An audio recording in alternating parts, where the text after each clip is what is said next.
Mitos gaib tentang mata dalam budaya Nusantara. Kenapa disebut dengan mitos gaib tentang mata?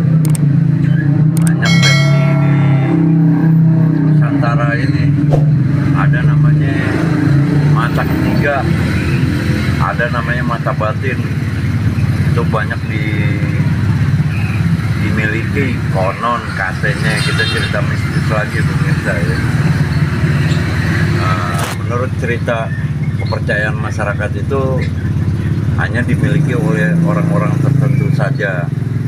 Misalnya apabila dia seorang indigo, seorang spiritualis, seorang supranatural, atau apapun itu terserah penilaiannya daripada masing-masing pemirsa ya. Yang di sini yang saya mau bahas itu, apakah mata batin itu bisa dibuka?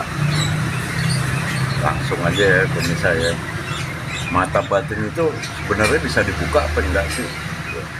Kepercayaan bahwa seseorang memiliki mata batin yang jika dilatih melalui doa, tirakat, ataupun meditasi, katanya mata batin itu bisa dibuka atau terbuka.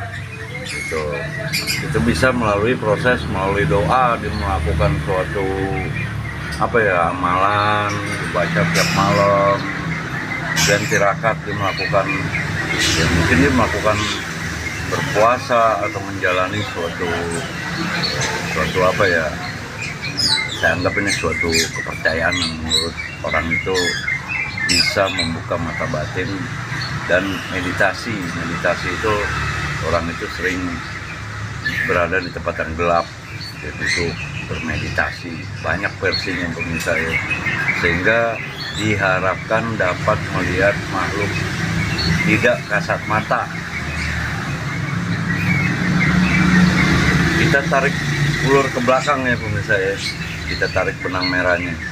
Pada waktu kita masih kecil, atau disebut juga dengan mata anak kecil, kenapa lebih peka?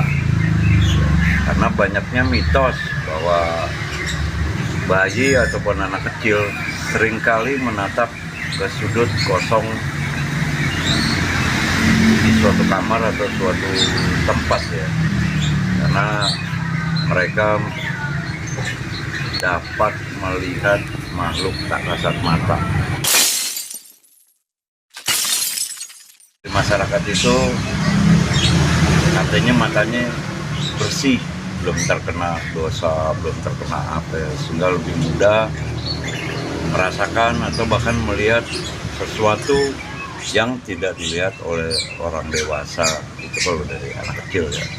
Terus ada namanya tentang mata kiri kedutan. Ini sebelah sini nih kedutnya. Suka ada berkedut ya. Berkedut apa sih? Ya, kayak suka ada gatal atau gimana ya. Itu merupakan tanda gaib. Sebagian daripada masyarakat masih percaya adanya di mata kiri yang sering kedutan itu dihubung-hubungkan dengan kepercayaan seseorang ya, yang dapat mendapatkan suatu kabar ataupun kejadian tertentu, baik berita baik maupun berita kurang baik. Ini juga merupakan daripada mata batin, karena masih sekitar mata ya misalnya. Kemudian adanya mitos menatap mata seseorang bisa menguras energi. Jadi kalau saling tatapan nih, kalau saya ngadep kamera nih, atau ke orang lain ya, menatap mata orang lain ataupun seseorang bisa mengunci energi. Ada kepercayaan yang kuat bahwa tatapan mata itu bisa menimbulkan hipnotis ataupun pengasihan. Nah, disinilah bisa. Mungkin di video selanjutnya saya akan bahas tentang cara menghipnotis ya, ataupun pengasihan melalui mata. Hal ini tentunya nggak bisa dilakukan sejeduk atau langsung ya, bisa tentunya harus dilakukan oleh pakarnya atau ahli di bidangnya. Kemudian cerita yang terakhirnya adalah mata orang meninggal itu harus segera ditutup, bisa ditutup. Kenapa?